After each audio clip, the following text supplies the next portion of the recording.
Welcome to episode 21 of Fizzy's Wacky World of Wrestling. My name is William Fizzpatrick, and hello there, folks. Welcome to the great tour of professional wrestling, as we here at Fizzy's Wacky World of Wrestling are bringing you a medley of professional wrestling topics, angles, and absolute amounts of pain to talk about this week on Wacky World. Joining us here today is our lovable tour guide, co-host Sal Cusmano. Hey, everybody. We have stops in the USA. We have stops in Mexico. We have stops in Japan. And we have stops where we talk about people from all over the world, including Tonga. That country that gave birth to one of the most vile, despicable people ever. And we're not talking about the list of legions of dictators. We're talking about a man from New Japan Pro Wrestling, which we will get to in a bit. But first, keep your hands and feet inside the vehicle at all times as we go on this tour of professional wrestling. And I guess we should probably start with New Japan Pro Wrestling. Their G1 tournament is continuing, and Sal has watched days 4, 5, and 6 of that tournament. And he's got recaps of this particular edition of the show. We will also be talking about the situation in AAA. We will also be talking about, well, two very different opinions of WWE Battleground. And also, folks, I do also want to minor apologize here for the late start of the show. I was a guest on Shooting the Breeze with Taker Dominion and Mr. Dr. Senju because Taker was having some technical difficulties with his show and he needed a co-host to cover 30 minutes of the show because Senju was going to be away on on personal business. So that's why the 2 p.m. start time, and that's why we're here. But first, Sal, a major tragedy happened on the New Japan show this past week that we must talk about, unfortunately. Now, for those of you who have headphones, folks, please make sure to turn your microphone volume down slightly because Sal is about to rage about this incident. Sal, you go ahead. Yes. First of all, a word of silence from us here at Fizzy's Wacky World of Wrestling. We have lost an irreplaceable person, one Daryl Takahashi. Hiromu Takahashi's stuffed therapy cat. Yes, we will now take a short, brief moment of silence to honor his memory and all of the joy he gave us. Okay. Yep, that was a very slight moment. Sorry, we can't have too much dead air. But let's get to this rat bastard who did it. Bad Luck Fale, the so-called underboss of New Japan. The underboss of the Bullet Club. No, excuse me, the Bullet Club. Motherfucker, I'm the Don around here, and let me tell you, you wouldn't even make a made man. You'd be lucky to be running stuff for me. You would be lucky if I even accepted you vaguely in my presence. You'd be lucky if I didn't just kick you out. You and your despicable acts. Bad Luck Fale. I hope you have fun in that seventh circle of hell where all murderers go. I hope you rot. I hope you, when you go to sleep, all the ghosts of wrestling's past haunt you into insanity. So you can't sleep. You wake up in a cold sweat. You realize it isn't paranoia. It isn't even the Usos. It's all your bad deeds coming back to haunt you. And then I hope Hiromu inflicts so much bodily pain upon you that you'll wish you could sleep. Tranquilo, my friend. Yes. Tranquilo. Yes. They wish. They wish that. I mean, seriously, Bad Luck Fale, major bastard. The Glenn, whatever, Jacobs or whatever, not Jacobs. Glenn Joseph of Progress. Joseph. Yeah, Glenn Jacobs is Kane. Glenn Joseph from Progress, man, who approved of Bad Luck Fale's actions. I hope Seto Kaiba takes over Progress, or excuse me, Seto Kadani forms a working relationship with Progress. I hope he takes Progress over. I hope he throws Progress away like ROH before it. And while Sal is busy locking his doors and windows to keep himself from being beaten up by a horde of British wrestlers that he may have just insulted, we'll explain exactly what he means by his anger and rage towards Bad Luck Fale. At this point, he decided to rip up Daryl, who is Hiromu Takahashi's stuffed therapy cat. He's been using it as a replacement for Mr. Belt-san, who he lost to Kudisha, I believe. Yes, he lost the IWGP Heavyweight Championship, otherwise lovingly known as Mr. Belt. Well, Junior Heavyweight Championship. Or, excuse me, Junior Heavyweight, sorry. He lost that to Kushida, Mr. Belt. And so, after losing Mr. Belt, Hiromu needed someone to help him cope. And that's when he found Daryl, that lovable little stuffed cat who made life better. And then Bad Luck Fale decided to kill him by ripping him to literal shreds right in front of the announce team. And dumped them over Naito. The most tragic thing about this is he wanted to get at Naito. Didn't even do it to get at Hiromu. Didn't even let Daryl have his blaze of glory. No. Messed up Daryl and his new do. Tragically murdered him. And Hiromu was now a shell of the man he was. He walks to the ring holding his arms like Daryl is still there. He acts as if Daryl is still there. He's in a trance as like nothing can face him. Hiromu is a broken man. But the good eggs in Los Ingobernables de Japón, they look out for their own. Naito does not want to break poor Hiromu's spirits, so he plays along with it. He acts as if Daryl is still there because Naito cares about his men. He cares about Hiromu. He's a good egg. He can't break poor Hiromu's heart. Fale, I wanted you to go winless in the rest of the tournament, but apparently for some reason you had to beat Naito. Bad Luck Fale, all of the bad things will happen to you. Bullet Club will disintegrate because of you. You guys will go to war with Los, I'd imagine, and Los will end you. Okay, congratulations, Bullet Club. First, you had Chaos and Suzuki to worry about. Now you have Los Ingobernables de Japón, who are now extraordinarily angry at you because you ripped up Hiromu's stuffed therapy cat. Yes. And why did you do it? Because it was more over than any of you. Especially you, Fale. Seriously, Fale, when is the last time you ever got a single reaction before you had to rip up Daryl? Yeah, I'm pissed at you now, but you know what? You used it to get cheap heat. I still wish death upon you. Not really, of course. I don't wish death upon anyone. I just wish mental insanity and physical and great bodily harm, not death. Folks, this happened over a stuffed therapy cat. Look at how Sal is reacting to this stuffed therapy cat being ripped to shreds. People actively still care about angles in professional wrestling. This is your prime example right here. Yeah. Oh, I know I'm being worked, and I've heard some people say, don't they know they're being worked? Oh, they're being worked. That's a bad thing. Yeah, I'm being worked over a stuffed therapy cat, and I'm more than fine with it because that stuffed therapy cat made an emotional connection with me. Something half the roster in WWE doesn't do. Heck, even some of the roster in New Japan can't do. Yeah, seriously. So I don't think anyone here would say that, but if anyone anywhere says, "Oh, you're being worked," you're damn right I'm being worked. That's what I watch wrestling for. Yeah, so we now have a situation where we are now parodying a situation of somebody getting attacked in a tag team who's extraordinarily over by an evil wrestler from another stable. Except in this case, it was man ripping up stuffed therapy cat. Yes, stuffed therapy cat. That was actually one of the most over things in wrestling. So. Yeah. So what happens now is that the Bullet Club is in a situation where they're now going to be feuding with Los Ingobernables de Japón. And they are now suddenly, here's the thing about this faction. They started out as heels, but now they're getting extraordinarily over with the Japanese audience. And quite frankly, they're having a very decent G1 so far. Sonata's doing well, Evil's doing well, Naito's doing well, Yep.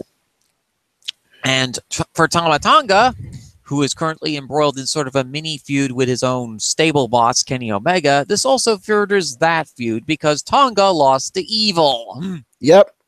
Yeah. This whole thing is a very interesting situation. But, now we'll run down through through days 4 through 8. I haven't watched 7 or 8 yet. I've been busy, but I do have the results for them. So, day 4, we had Toru Yano when he defeated Satoshi Kojima. This match I didn't watch. I I've been told by people what because I've always been playing catch up. I've always watched these a couple hours after they actually happened. Usually because I work in the morning, so I don't have the time to like wake up at 5. I have to wake up at 5 a.m., but not to watch wrestling. It's so I can go to work. So I've been playing catch up. Didn't watch Toriano versus Satoshi Kojima because I told her I didn't really need to. So then there was Evil, and this is all day 4. Evil defeated Juice Robinson. This was actually a very, very good match. Like, I'm not even kidding when I say that this match was somehow incredible. I gave it 4.25. Minoru Suzuki defeated Sonata. This match was fine. I went 3.25 on it. Kenny Omega defeated Tama Tonga. I only really half watched this, and it wasn't great. Went like 2.75. And then Kazuchika Okada defeated Michael Elgin. And I really like this match. Michael Elgin and Kazuchika Okada went out there and put on a really good match. And I gave this 4 stars and 4 3/8 stars. Now, I normally don't like to do something like that, but there was a reason for it. You'll notice I went 4.25 on Evil Juice. And now we'll get to day 5. We had Zack Sabre Jr. defeating Yoshihashi, and I like this fine enough, went 3 stars. Zack Sabre Jr., a.k.a. Labor, is a very good pro wrestler. Yoshihashi is decent. So, then we had Hiroshi Tanahashi beating Yuji Nagata, and the story of this match was very, very good, and I really enjoyed it. I gave this 3.5 stars, and the story of this match was that Yuji Nagata, this is his last G1, he's an old man, and all of his offense, he either can't do what he used to be able to do, or if he can do it, he can't do it as effectively as he once could. That was the story in this match.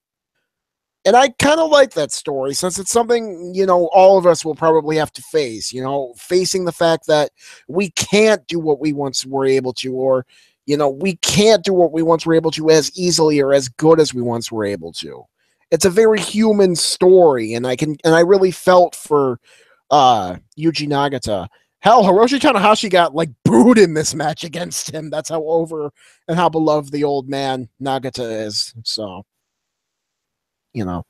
Then we had Bad Luck Fale beating Naito, which I did not watch.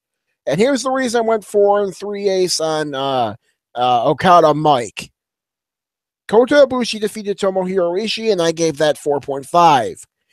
I was so right in the middle with Okada Mike that I couldn't go one way or the other.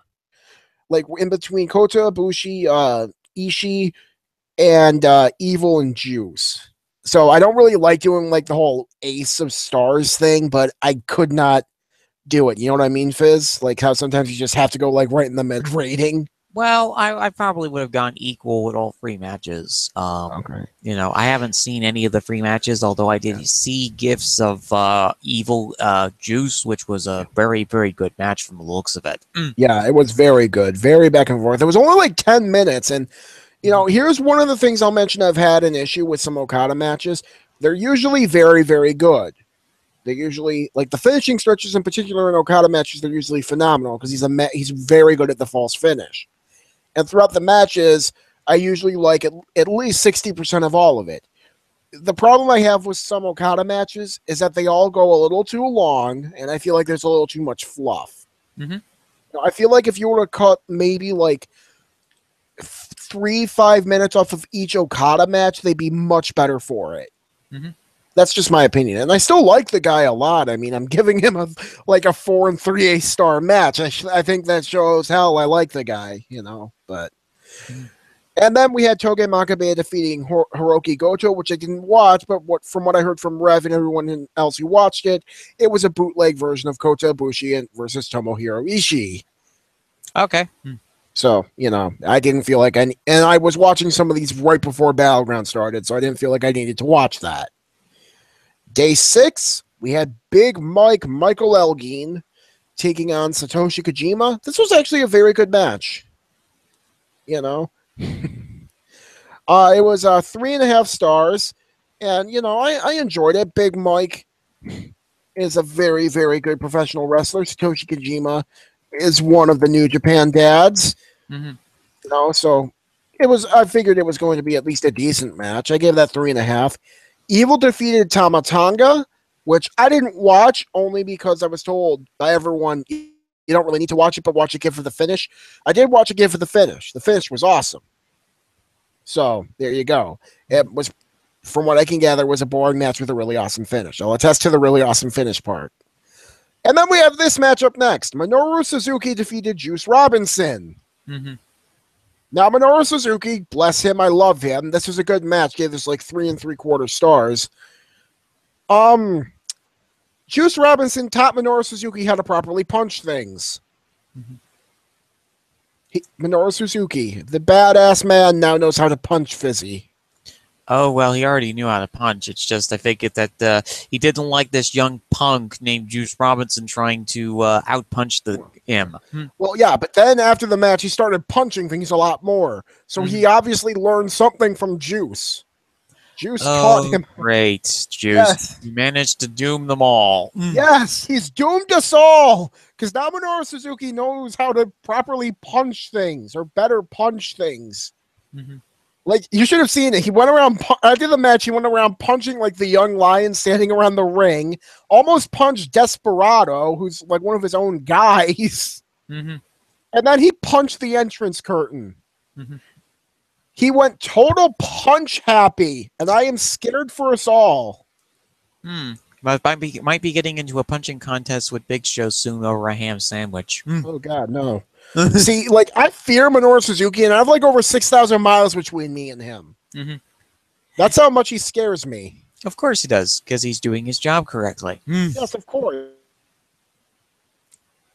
So, jump every week. I get the feeling that's like the one thing that keeps him from massacring us all. Mm-hmm. So God help us when One Piece ends. Oh, One Piece. Oh, yeah, that's right. You're right. The audio cut out for a second. So, yeah, he's a big fan of One Piece, Minoru Suzuki. Yes, he buys Shonen Jump every single week. Mm-hmm. Like, let's hope One Piece never ends. Like, I know we make, like, people in the anime circles make the joke One Piece never ends. Mm-hmm. Yeah, let's hope it doesn't. That's the only thing keeping all of us alive. Besides the fact that, you know, well, hopefully he's not reading a certain other manga series that's about to end. Oh, that just ended. Oh, it just ended? Yes. I will rant later when we're not talking wrestling, but yes. The ending was as insipid as stupid as I thought it was. It really solved... Yes. Really solved nothing and did nothing for anyone. But yes, friendship. Yes. Mm-hmm. But yes, Minoru Suzuki now knows how to properly punch things. Now I fear for all of our lives. I advise all of you to get to your shelters and to avoid any scary-looking Japanese men. Mm-hmm. Named Minoru Suzuki. Unless you want to get advice for going to a local restaurant, in which case, ask the way. Yes, or if you want to learn how to properly punch things. Mm-hmm.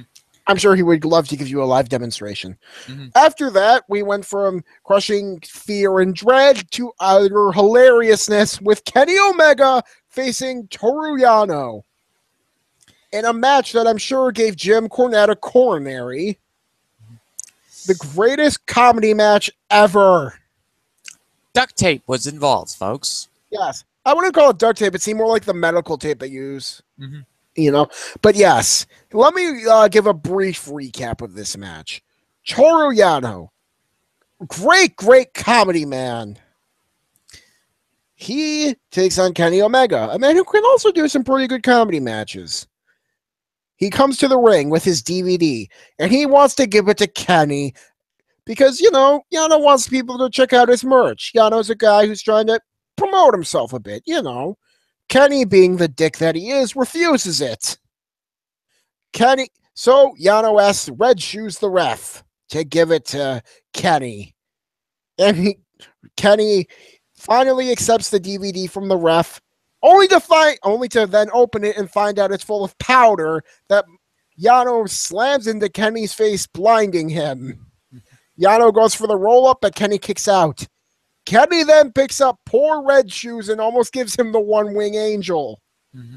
While Red Shoes is helping Kenny to get all the powder off his face, Yano goes and proceeds to take off all of the pads off of every single turnbuckle.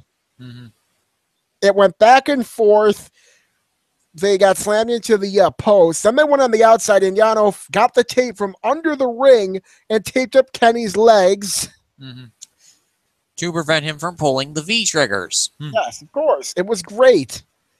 Then Kenny fought him off, got the tape himself, taped up Yano's legs, and then they had a hopping up on down on their feet wrestling match for a little bit, and it was freaking hilarious. Mm-hmm. Then that dastardly Chase Owens came down with scissors, and Kenny was free, and he proceeded to V-trigger Yano and get the win. Or no, yes, he did V-trigger Yano, and Yano fell to the outside and couldn't get back in, got counted out, and Kenny Omega got the win. This match was absolutely hilarious, and I give it 4 stars.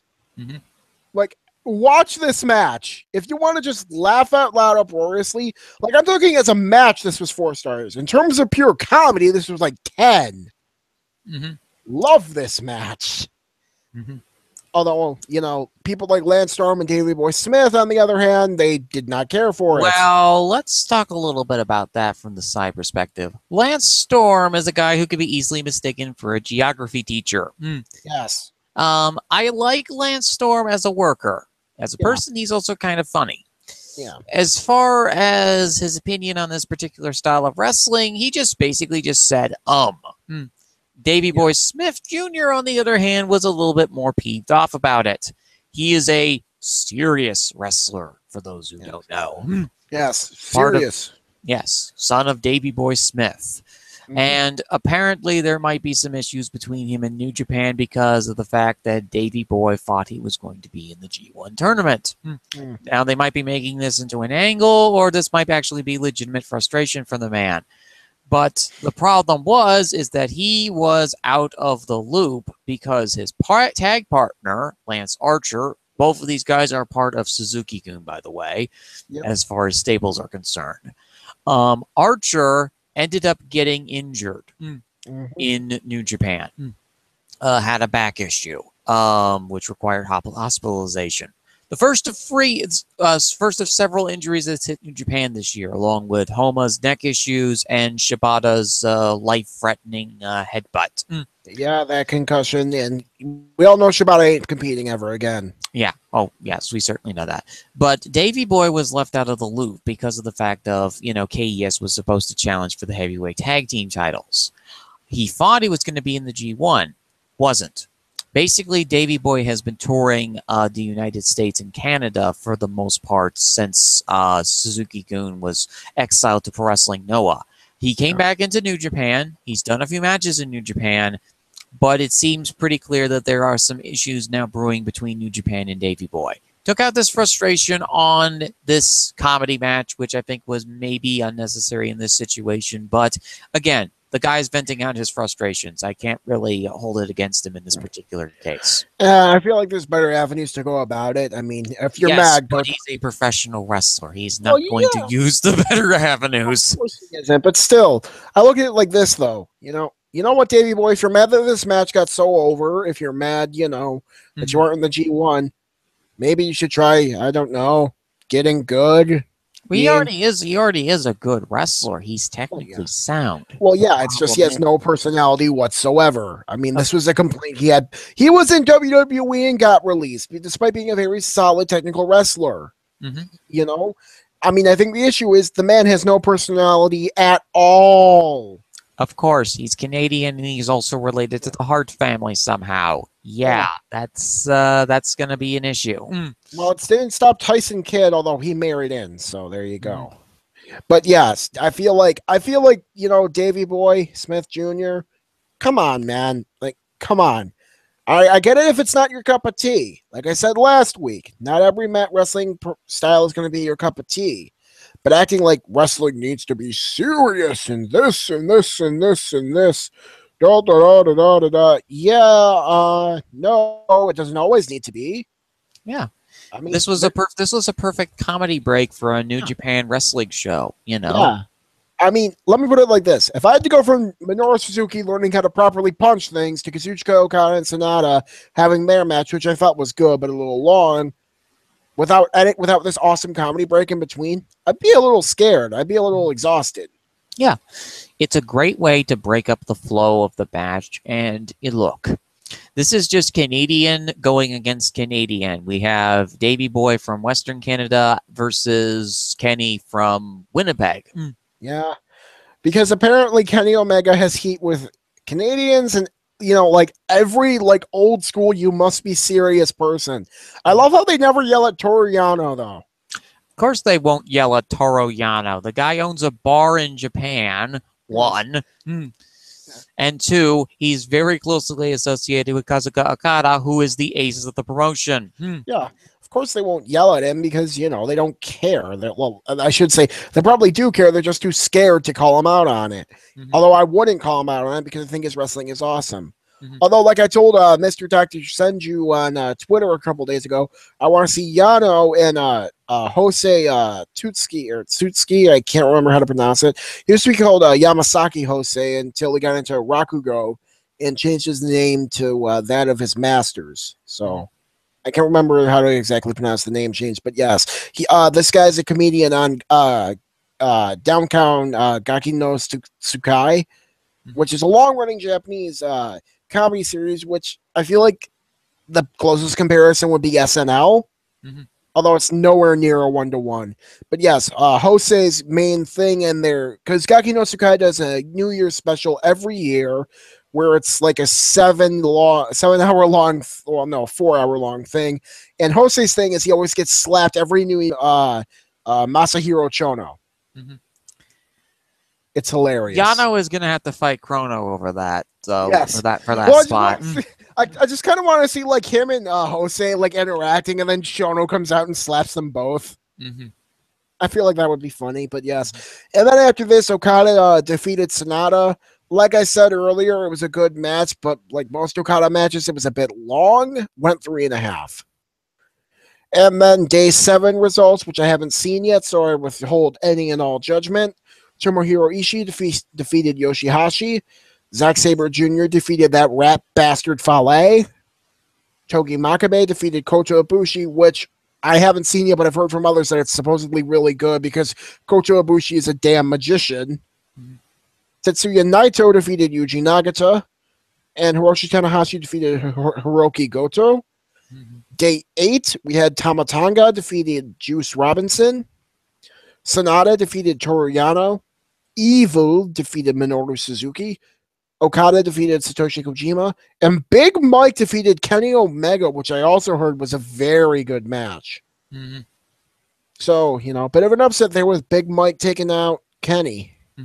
Yes, Omega must have used up all his MP points on the Yano match and didn't have anything left for Big Mike and his ability to just destroy things. Yes. But yes, the first 6 days I've really enjoyed them. I've heard there's some good stuff on days 7 and 8, so I'll probably enjoy those too. And the first week and a bit of the G1 is done. We still have plenty more days to go, though. So yeah, there's our weekly G1 update. Yeah, really fun. Sal will continue to do the weekly updates of the G1 throughout the Wacky World of Wrestling, and we'll find time to fill those in on each of these shows. And wow, we only spent about 20 minutes on the G1, so that's great. So next up on the topic list is the race to the bottom in Mexico. Okay, so AAA for most of the year has been dominating the headlines of what the heck are you doing promotions. Yep. It wasn't until Maximo Sexy and La Mascara decided to turn Ultimo Guerrero's car into a Street Fighter bonus stage that CMML briefly took the lead. AAA decided, you know what? I'm gonna go ahead and take the lead right back over this chaos controversy involving 4 individuals. Vampiro, John Hennigan Morrison Nitro, whatever name he's going by this week. Tyra Valkyrie, the former AAA Women's Champion and the current Women's Champion of AAA, Sexy Star. Yep. Now, I know this story mostly broke last week, but, we had other things to do, and we were hoping maybe we get some more clarity with this.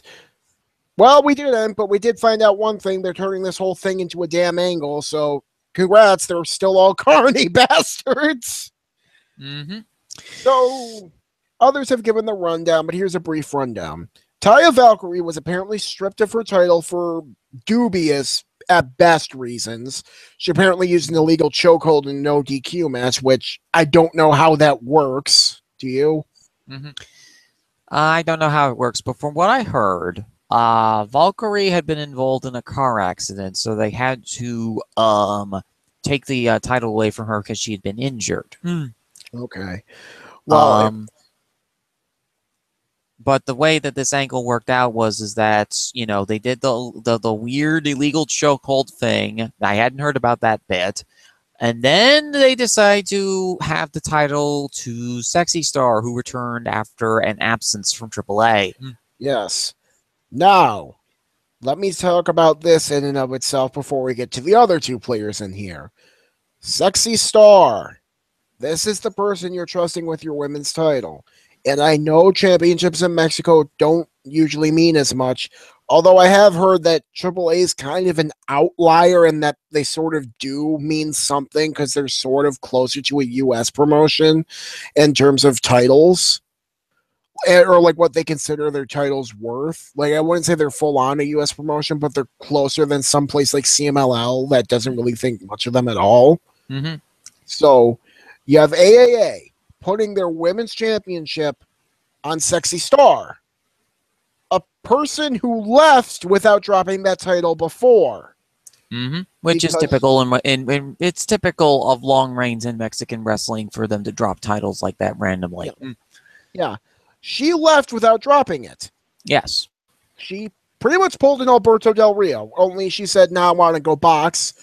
And then she retired from boxing before boxing her first match. Mm-hmm. This is a person who doesn't want to drop things or lose. Mm-hmm. This is the person you're trusting your company on. Uh-huh. This right here. Please tell me how this makes sense. Like, please tell me why anyone would even remotely trust her with this. I don't think they don't. It's just they don't have a choice right now. Yeah. I mean, they had literally no one else signed. That's my question. I wouldn't, sign literally anyone else. Please. Have literally anyone else you have signed win it. Mm-hmm. But, Sexy Star? I mean, I don't know. And then you have the other two players, Vampiro and John Morrison. For those who don't know, John Morrison is Taya's fiance. Mm-hmm. John Morrison also has all three of AAA's singles male championships. He is their AAA World Heavyweight Champion, or Mega Champion as they call it, the AAA Latin American Champion, which is their version of the IC title, and the AAA Cruiserweight Champion, which is a Cruiserweight Championship. He has all three. And they pulled this stuff with Taya. John Morrison was reasonably pissed. Mm-hmm. And, well, he's feuding with Vampiro. Vampiro, according to Morrison, is a two-faced liar, this, that. I don't know. I have heard from some talent that he can be kind of two-faced and he'll say one thing and then do another. I have heard Vampiro say, "Look, this wasn't my decision. This was Dorian's," which, let's not forget Dorian and all this. Dorian, the owner of AAA, he's completely inept. I have no idea what the hell he's thinking ever. Mm-hmm. This whole situation is bad. But then this week, I guess they had decided to go full carny and turn it into a work with Mundo going down to AAA and throwing all the belts at Vampiro. Mm-hmm. And apparently, I guess the storyline's going to be someone trying to beat Johnny before he leaves with all the belts. I don't know. Mm-hmm. But that's what I've heard. So, at least credit to AAA. You're total carny bullshit, but at least you're able to make sure how he's going to drop the belts. Mm-hmm. Yeah, this is a mess of a story, folks. Yes. We have four people who are, I would have to say, are about as equally unlikable as each other. Sexy Star, Valkyrie, Morrison, and Vampira have all had issues over the past year over various different circumstances and things. So for me personally, there is no good side in this. There is only people that I am aggravated with, and I would literally shut the door in front of if they came right in front of my house. Yes. They like this is all like here's who I'm rooting for in all this. CMLL. Buy out this train wreck of a promotion and save some of the talented wrestlers they have on their roster. Well, they really can't do that because, again, there's a lot of politics. There's a lot of political wrangling around. And also because of the fact that a lot of the wrestlers in AAA don't want to go back to CMML. Yes, I know that, sadly. Mm-hmm. Which I don't get. You like I get you maybe not liking things in CMLL. You'd really rather work for Dorian, this fucker? Sure. My God. Mm-hmm. Dorian. He pays he does, I know that there's been pay issues in AAA, but he does pay them to an extent. I've heard there's pay issues, medical issues, people saying he's a complete and total scumbag. I mean, the man tries to rival like TNA and all of their stuff in a condensed amount of time. Like seriously, because like you talked about Race to the Bottom, I honestly think it's between AAA and TNA, GFW, whatever they're called this week. Yeah, we will. And we'll also talk about GFW TNA this week as well because, they are the original Donner Party of professional wrestling. Now, folks, what is the Donner Party, you would say? Well, they're a famous expeditionary force that came to California during the Gold Rush era. Ended up getting caught in a blizzard. Cannibalism was involved. Yes. The Donner Party is one of those things where it's like everything that could possibly go wrong for them went wrong. Some of it was of their own doing, including taking an unknown trail that had never been traveled that really bit them in the ass. Some of it, was pretty much tragedy, which, they had I think it was an early winter that year. Yep. So, I feel like calling TNA the Donner Party of professional wrestling is pretty apt because a lot of the stuff they get into, yes, their own fault, and then there is generally something that happens that isn't their own fault, but they make the problem worse. So we have a situation. AAA is being AAA, which is typical, and we have the situation now with. I do hope that this situation does resolve, but at the same time, it's 4 individuals who aren't going to be able to handle things reasonably well in a legal sense. So, yeah. And, that's AA and their stuff. So let's talk about the original Donner Party, I guess. Weirdly enough, they have actually had a year where they have not been at the top of the list of Donner Party-related antics, with the exception of Page ADR, which is its own separate thing at this point. Right now, what they're dealing with is they have 6 weeks of tapings that involve their champion ADR, who is in this legal situation. Yeah. From what I've read, apparently it was Page who... So from what I read, the assault that Page is arrested for, is currently being under, maybe going to be arrested for, I don't know, is that she threw water at ADR. Yes, which was in the original report. As we said before, 2 weeks ago, this is still an ongoing investigation. We don't know if charges will be filed or not. And regardless of if anything happens, once again, it's still an active police investigation on that situation. What GFW is dealing with right now is that they had suspended ADR at this point, but they do want him back for the live events in late August. Which I know is a complete total carny move on his part. I don't know. I mean, maybe they will go through and bring him back. I mean, if there's no more charges being filed against him, I think they would. I mean, as much as I think they shouldn't, I think the guy's a complete scumbag. Sure, but again... there's nothing in his contract preventing that. I mean, there are plenty of wrestlers who are scumbags and still get to wrestle, so... and this is not a defense of ADR. I think the man, like I said, I think the man's a complete and total scumbag who very possibly may have abused Paige at some point in the relationship. It's just if he did, the police have not found it yet.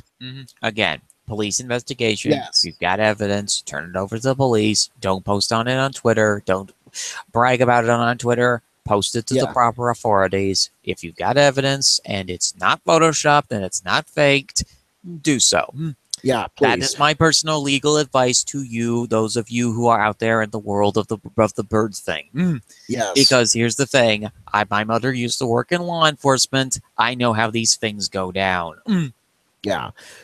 Posting things on posting unconfirmed things on Twitter and stuff that doesn't necessarily help. Like, I appreciate the concern for Paige. I think we should all be concerned for anyone who's a potential victim of domestic abuse, domestic Yeah. violence. I think, Yeah. it's like, I don't want us to all be assholes and just be like, oh no, that ain't real. It's fake.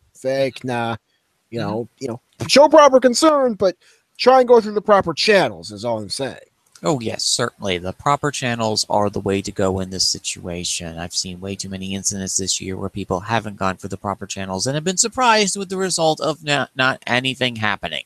Yeah. But yes, that's that situation. And yeah, GFW needs to face that. They also have this further Hardy legal battle thing, which I don't even know what's going on with anymore. Look, the Hardys, as I said before ages ago, are yet another group of people that don't know how to handle a legal situation like this in the proper way. Constantly shooting about things on Twitter is not helping Red B. Hardy's case. Constantly shooting things on Twitter is not helping Matt Hardy's case. Their lawyer is having a conniption right now because in this legal situation, you need to have legal disclosure and essentially means be quiet about the situation until the end. Yeah. Until all legal discourse and agreements have been made. Yeah. So basically, Ed Norheim is keeping the broken gimmick at this point, where the Hardys are now countersuing. I don't know which is this point, but I think they're going to go with the broken gimmick anyway because you know what? It's wrestling. They're going to do this regardless of if it's legally viable or not. Yeah, and I'm sure if they do, they'll probably get WWE's lawyers backing them. And I highly doubt Ed Norholm wants to go up against their legal team because I'm sure WWE could find some sort of legal loophole that would get them the win. I don't know. Regardless, there's going to be a bunch of lawyers in a match, and they're going to probably put somebody through a table at some point. Yes, and it will be glorious. But yes, that's that stuff with TNA, GFW, whatever it's called this week. I don't know with them. I just feel bad for all the talented wrestlers there who have to deal through this shit show. Well, here's the thing. It's not really been bad this year. That's the weird thing about TNA GFW this year. It's not been terrible. They've actually had some solid angles. Yes, their creative team is run by a 72-year-old man in a wheelchair and Bruce Pritchard, who's had multiple heart surgeries. Yeah. Yes, their creative team is a ginormous question mark that should probably be replaced within the next year or two.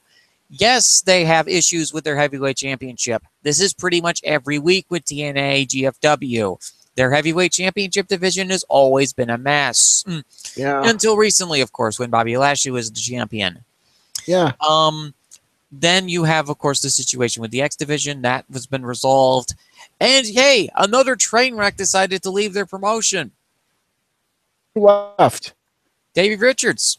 Oh, yeah, that's right. Yeah, he's going to be a doctor. Yeah, I really wouldn't call him a train wreck, but yes, he left. He's going to go be a doctor. Good for you, Davey. Maybe you'll learn how to sell.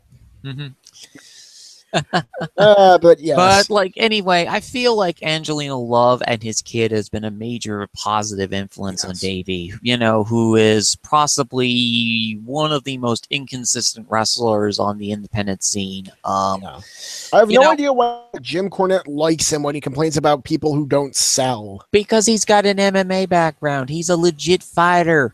Oh, okay. So because he has an MMA background, that means he's got legit jiu-jitsu background, is what I should say. He's got a jiu-jitsu background. He's a real fighter. Oh, okay. And that's the thing. That's the thing I think that, Cornette has been having trouble with is, people who he's trying to incorporate into matches are real fighters. He was a guy who was majorly pushing for Dan Severn to be involved in WWF programming throughout the 1990s. He was actually involved. Yeah, I know.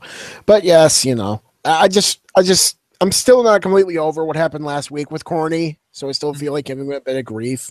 And like I said, the thing is with me is that I don't like Jim because of the fact that his temper has not been kept in check and that he should really be considered. And I think he is doing therapy.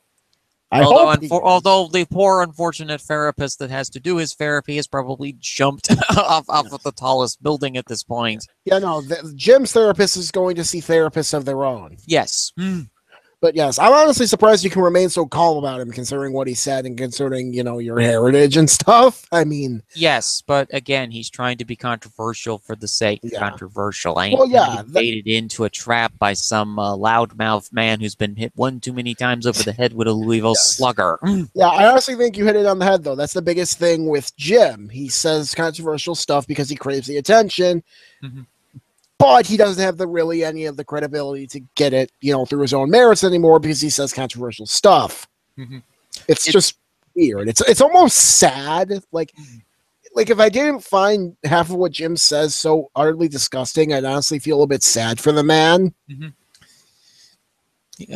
I look at this from the reasonable, logical level of I'm not going to get into a shoot with this fella because this fella's looking to get into a fight with me. And that's with me or whatever wrestling fan of the week he decides to get into a fight with that particular time. He says nonsense, so go. All right, then, Jim. Okay. If that whatever floats your boat to this point, whatever's getting you through your therapy session this week. By the way, your therapist is back in the padded room again. Yeah, but that's TNA, that's GFW, that's AAA, that's New Japan, and that's Jim Cornette. Yeah, and to continue on with the Kenny Omega point, the reason I'm not totally supportive of Kenny is because of the fact that he basically reminds me of these cafe art critic type people, artist type people. They're the art people that basically dump a bucket of paint on a wall and say that it's art. And do it in the most pretentious way possible. Yeah, if he did it in a less pretentious manner and was more cautious about, well, this is my pro wrestling. Like he did that weird promo with Cody Rhodes ages ago about the whole pro wrestling art and how there's no faces or heels or this and that, blah, blah, blah, which was the thing that caused Cornette to literally shoot out of his house like a gosh dang rocket. Yeah. But that's the thing. He's trying to make this whole rule of cool wrestling thing happen with the Bullet Club. And the Bullet Club is one of my least favorite stables right now because they are so aggressively serious and silly about the thing at the same time. It just doesn't make any sense to me. Oh, don't worry. Loss has taken them over big time now, so... Oh, yes, they managed to peeve off the one stable that they really shouldn't have peeved off. Evil is going to be wearing Kenny's jacket as a hat. Yes. But yes, that's Kenny. And I can see why that would upset you. I really don't like when people get all pretentious and stuff about art. Like, oh, yes, this is how it should be. This. And I meant to bring up that point last week, but I forgot to do so. I actually had mentioned that on an episode of Two Guys, One Sport, which I ended up as a guest panelist on that particular week. I talk about that whole art pretentious thing the week that particular angle happened. Okay, Kenny, you have Cody Rhodes in your stable. Probably might not want to be making those kind of statements. Oh, yeah. Kenny actually got really ticked off when people were saying how much better Hiromu was a get for Los than Cody was for Bullet Club. And Kenny's all like, oh, yeah, an unproven junior, this, and this. Hey, Kenny, guess what? They were right. Hiromu, far better than Cody. A stuffed therapy cat, far better than Cody. Yep. Well, of course. It was Daryl. Seriously, Daryl is the king. Okay. But yes, and that's more like the Indies, Japanese, Mexican, all of that stuff that's going on. Now we get to the really good stuff with our last tour of the Daughter Party of Professional Wrestling. First, we're going to make a slight detour into Raw this week because we forgot to cover an angle last week that we wanted to talk about. Oh, yes, this. The Angle Jordan stuff. My son! My long-lost son! I have no idea how to react to this. Like I've mentioned before, I don't like stereotypical. I said at the time just generic soap opera. I'm revising that to stereotypical soap opera. Stuff like the cheating on your spouse, illegitimate child, melodramatic violence in the background stuff. Stuff like that. Really don't care for that. I just kind of find it awkward and unfunny and honestly really not even very dramatic. Mm-hmm. Stuff like that I don't care for. I don't want in my wrestling. Mm-hmm.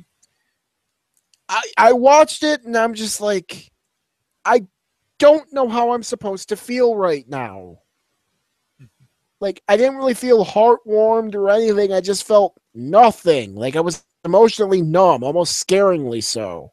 Oh God, this angle is happening. Yeah, it was just like, I have no idea how to react to this. Like, you know, like I think I was somewhere like, I'm glad they're doing something with JJ at least. It's a shame this is doing nothing for me. Although apparently they're now building to a JJ Miz feud, so, you know, at least they're leaving it up to base Miz to, you know, make sure JJ gets over, which, if you're going to leave it up to anybody, base Miz is the way to go.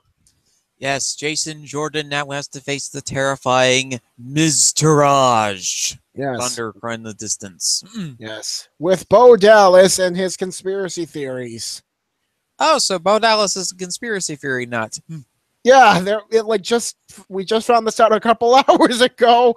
He apparently believes Sandy Hook was a method to like help support gun control legislation. He might believe in Hollow Earth theory, like JFK this, Twin Towers that. I'm just like, my God. Is anyone in the Rotunda family at this point sane? No. Maybe Mika or whatever their sister's name is. Isn't it Mika? Yeah, Mika Rotunda. Yeah, maybe Mika, because, you know, we haven't seen anything from her, so, you know. So, okay, so Bro Dallas is one of those guys that wears a tinfoil colander over his head. Yes, Bray Wyatt. Well, he's Bray Wyatt. Well, I think we know where Bray got his inspiration for all of his nonsensical promos from. He had to just listen to his brother ramble on endlessly about whatever fury he had for the week. Yeah, seriously. Yes, Bo. Yes, Bo. I'm listening. Writing this down. Might need it for later. Yeah, seriously. But yes, this whole thing is just weird. But yes, we have JJ versus the Miztourage. You know, this episode of Raw was actually very good. I'll have to say that. Mm-hmm. You know, not the one where they did the reveal, the one after this one that happened this past Monday. Mm-hmm. Although JJ now has to worry about another terrifying object Emma. Yes, Emma. I love how like other people have brought this up, but I love how dating your son is apparently a threat. Mm-hmm. You know, like put me in a match or I'll date your son. I'm just like, wow. You know. Well, when it comes to Emma and her "look at me" type of gimmick, it is a threat. Yes, but you know that was whatever. This past episode of Raw, we also had the big beef off with Braun, Joe, Brock, Roman, run ring. One ring to rule them all, and one beef jerky championship of champions sponsored by Jimmy John's to earn at SummerSlam. Yes. Yep, Kurt Angle came out, was going to make the announcement. All three came out. He changed his mind. We got the beef off fatal 4-way at SummerSlam, and this match will be glorious. Oh, but yeah, it will be glorious. Like to start off with, my thoughts on the whole Angle JJ angle. I'm like, okay, Kurt Angle and involved in an angle. It's either going to be something serious like his whole Olympic wrestling thing, or it's going to be something totally ridiculous. It's usually the latter, people. And Kurt ended up in yet another ridiculous angle involving Jason Jordan because they wanted to play off the rib of the whole Kurt Angle, Booker T, Sharmell feud from back in 2005, 2006. Oh, joy. Yes, the infamous "I don't like the black people" promo that Kurt Angle pulled. Yeah. That uncomfortable Yeah. feud. Yeah. You know, When he where was people. married by, or not married by, but married by, no, he was managed by Sean Davari, wasn't he? Hmm. That time. Yeah. Yeah. And, he pretty much, like, the promo itself was utterly ridiculous and uncomfortable. Hmm. But apparently, the context of it was Kurt Angle was so over compared to John Cena, who he was feuding with at the time, that he could literally say anything and still get cheered. And, well, he was right. Oh boy. Sadly, Yeah. I mean, like, like 2005 John Cena, like, probably got more boos than Roman Reigns does today. And that's saying something, given that it is John Cena we're talking, given that it's Roman Reigns we're talking about, Yes. who is clearly beloved by all. Yes, although I do feel like this Roman Reigns is working for me. He took the shot against uh, Battleground because crowd was dead for a lot of it. Man, I know you like the show.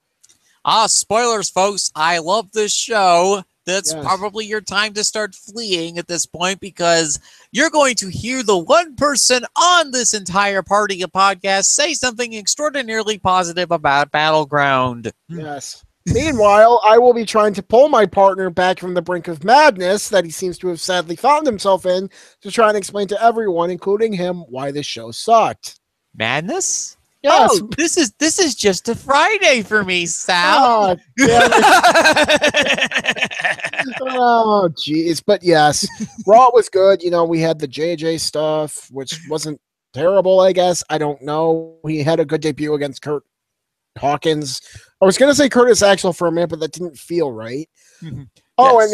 and then a moment that will make Lord Bound and Lep Saxon happy. They're starting to make me like Seth. Miracles do happen, ladies and gentlemen. I feel so dirty. But Feel yes, the joy, Sal. Feel the joy. I feel like 90% of my enjoyment of Seth this week is because I could banter with Steel Sooner about them turning Dean into a tsundere. Like, you know what a tsundere is because you watch yes, anime. yes. They have unimaginable strength. They don't understand their feelings for Yes. the boy that they love, and Yes. they also have the ability to German suplex people through walls. Yes. For those who don't know, who don't watch anime and don't know what tsundere means, it's literally a portmanteau of two Japanese words, tsun and dairy, tsun meaning cold and dairy meaning love. It's pretty much someone who acts like, no, I hate you, I don't love you, but they secretly love that person. They also go baka a lot, which is the Japanese word for idiot. Yes. So, I'm joking with Steel Sooner that, they had Dean acting like a total tsundere towards Seth. Which you could see, because after they won the match, Dean hugged him, and then when they went for the fist bump, Dean showed his true feelings, hugging Seth, but he wouldn't fist bump him. Total tsundere right there. Here's the thing. They're finally giving Seth a proper character. They finally have him in the right spot on the card, which is in the mid card. He needed a red card rebuild after his disastrous championship run, which even his most ardent fans will say was a total disaster. Yeah. He's now tagging with Dean, who's giving him a character. And, here's the thing. Seth is trying to keep his nose clean because, again, as I said last week, this guy has got the coals lit under him. Yeah. There are two potential replacements for this guy in Adam Cole and Kyle O'Reilly for his position on the card. And, I also think there's that thing where it's like with him being with Dean, he kind of wants that redemption with Dean. Like he feels like he's redeemed himself from going back to Triple H, but he still wants Dean's forgiveness because, Dean and Roman were the two guys he truly betrayed. Like, he might feel like he redeemed himself in our eyes, but he hasn't redeemed himself in Dean's eyes, which I feel like is like his ultimate want, And, week one, I didn't think that they really had it. They didn't really have me. Week two, they did very good with it, and I will praise them all for that. I'll even say Seth is starting to become likable. I don't totally love him yet, but he's getting there. We had the beef off. We had a really good Sasha Banks Bailey match, which Bailey won. Yes. And, I think Vidance put it best. They've been telling the story all along. We just didn't see it. Mhm. Keep in mind, how did Bayley win her first title? With Sasha's help. Yeah. She got lucky at Mania and overcame. Mhm. Then, without Sasha's help, she got utterly destroyed by Alexa. Yes. Then she fell down out of the contention. Sasha came up and almost won Mhm. the belt. And then Sasha lost to Bayley in the number one contendership match. Mhm. I think the story they're running is Bayley finally overcomes Alexa at SummerSlam, wins the belt, and then Sasha attacks her. Because Sasha feels like, Bayley couldn't get it done before without me. This should be my title. And the idea is that they feel like since Bayley, Sasha turns heel because she feels like Bayley couldn't do it before, this should be mine. And, you kind of have Bayley prove that, yeah, I struggled before. I got beaten up, but I'm here now. I actually did win it. And it's actually a very good potential story. I think that they are gonna, like I said on Shooting the Breeze, and I'll reiterate this here. I think they're gonna swerve us on this one. I don't know if Sasha's turning heel. I don't know. I mean, because the story that Vid put, that sounds like a very good story. And if they do go with that story, I think it would get very over. But again, the chance of losing Sasha, who's gaining incredible amounts of babyface support at this point, Bayley, who's going to get a bad reaction as a face against Sasha. Yeah. Then you have Alexa, who either you're going to keep as a heel or you turn her into the number 2 babyface. Yeah, there's a lot of stuff that needs to be looked at, but I mean, I'm looking at this and I'm going, let Bayley turn to the dark side. She's been a face for 4 years, Sal. She's scared to change. I know it's. I'm not sold. I don't know. I'd have to see it. Although I do think the fear that heel Sasha going up against the face Bayley might not have the intended effect is a very good one to have. Let's do a role reversal, I feel. Sasha face, Bayley heel. They do a Bayley wins the title at SummerSlam. They do a celebration the night after Raw.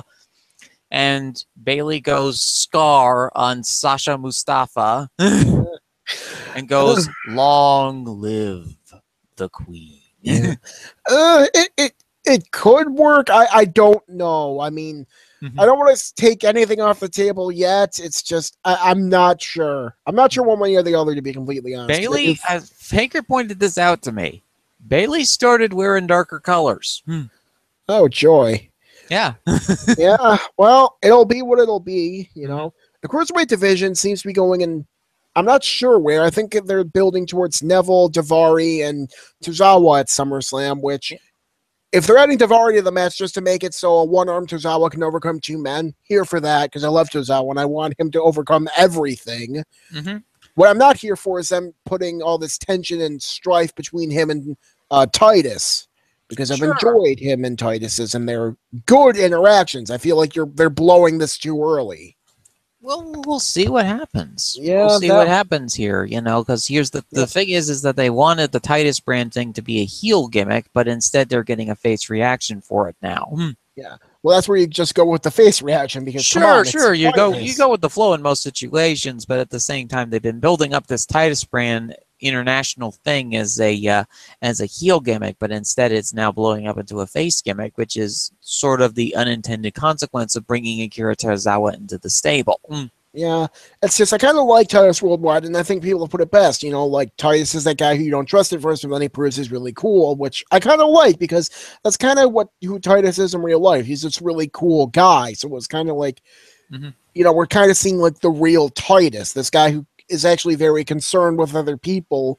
I mean, he's a very charitable man, gives a lot, wants to help people out, so... I kind of like this Titus, and I don't want them to make it so it's like, instead of we get what I feel is the real Titus, we go to the sort of fake character Titus. But I don't know. That's just me. So Raw was decent. There was a lot of great angles involved, and now we move on to our favorite segment, SmackDown and its pay-per-view, Battleground. Now, both of us missed the Dillinger Aiden English match, but we've been told that it's actually pretty decent.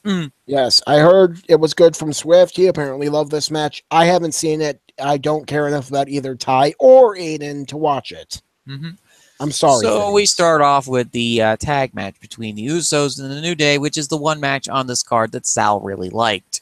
Yes. To put this into perspective, I had just started watching this after finishing Big Mike Okada. This was actually a very good match. It was as good as half the stuff I watched in the G1. I'd honestly put this at about, I don't know, 3 3/4, 4 stars. Really, really like this match. Back and forth, escalated nicely. But something I was very, very impressed with was the storytelling. Let me put it like this. The past 3 matches involving Usos and New Day, or at least a member of each, was the match at Money in the Bank, and then the singles match between Xavier and one of the Usos and Kofi and one of the Usos. I can't remember which one was which. At Money in the Bank, do you know who was the 2 people from New Day who took on the Usos? Biggie and Kofi. They did not win the belts. Then we go to SmackDown. We have Xavier challenging one of the Usos. He wins. We have Kofi taking on one of the Usos at the next SmackDown or a SmackDown after that. He wins. So then we get these 2 people, Kofi and Xavier, who won a singles match against the Usos. That's who they go with in this match. And people were confused by that. And I was too at first until I thought about this. The New Day went with the 2 people who won the singles matches. And they won the belts. This was some very good subtle storytelling with how, the New Day looked at it and said, look, Biggie and Kofi didn't get the job done, but Kofi and X both won their singles matches against them.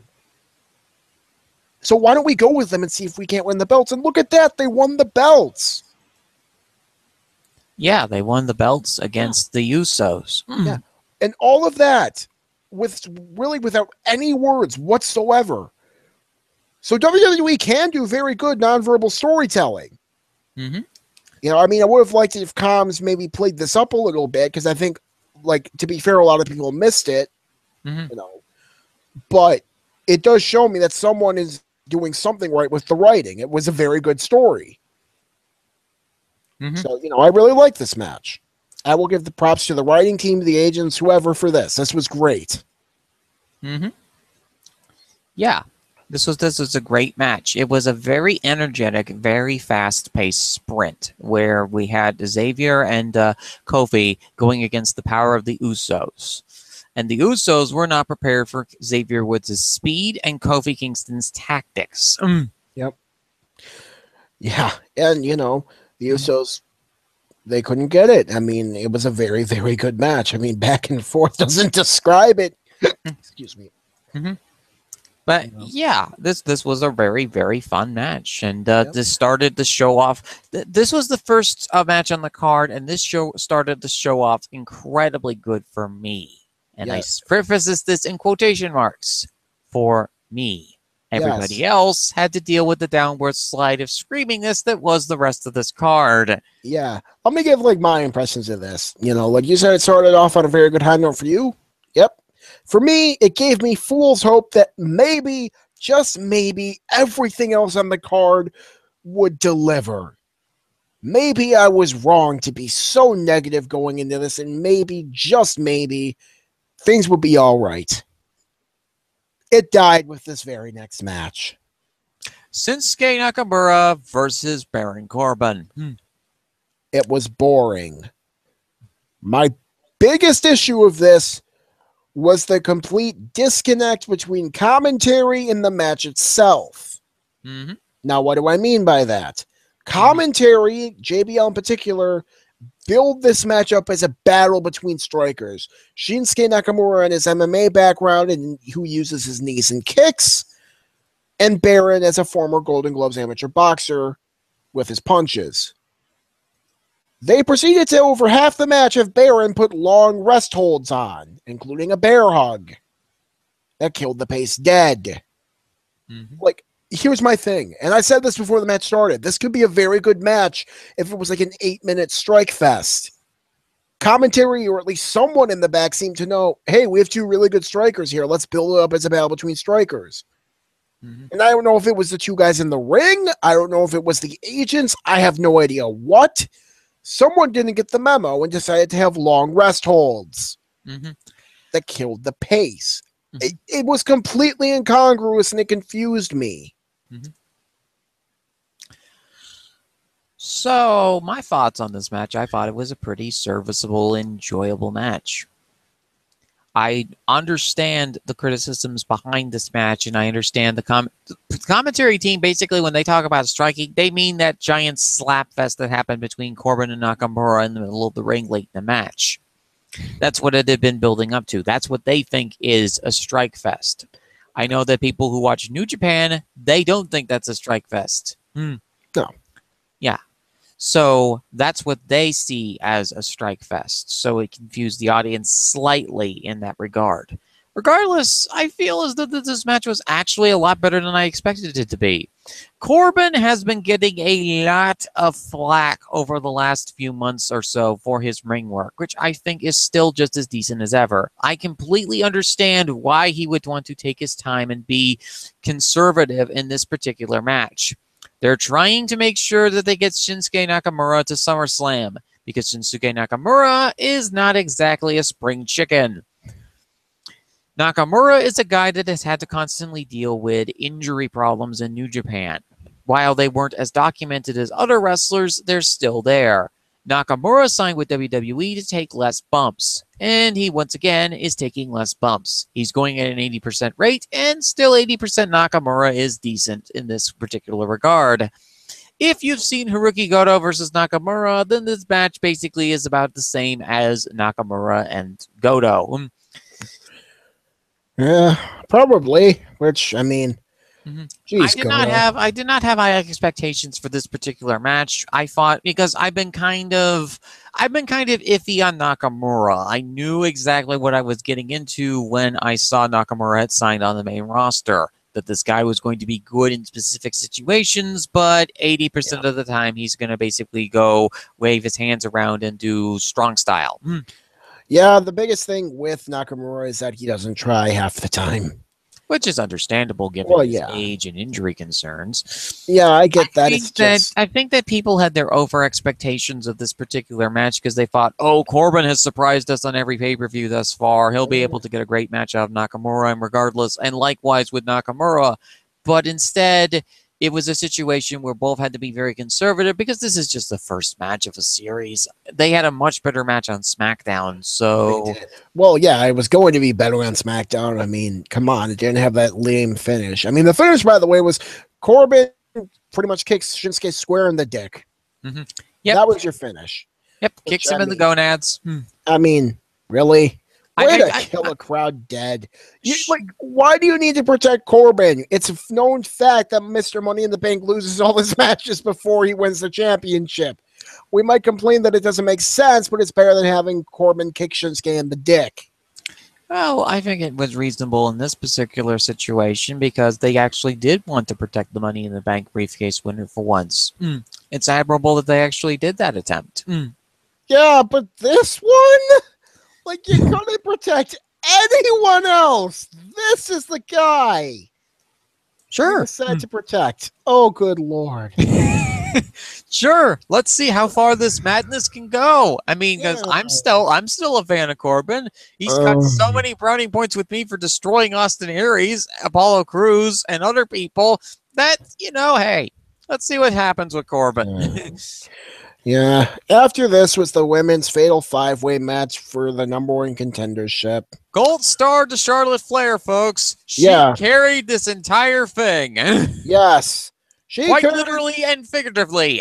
Yeah, she put her and Becky Lynch, I mean, I will say a lot of it fell on Charlotte, but Becky too. Those two put the damn match on their back like I knew they would have to.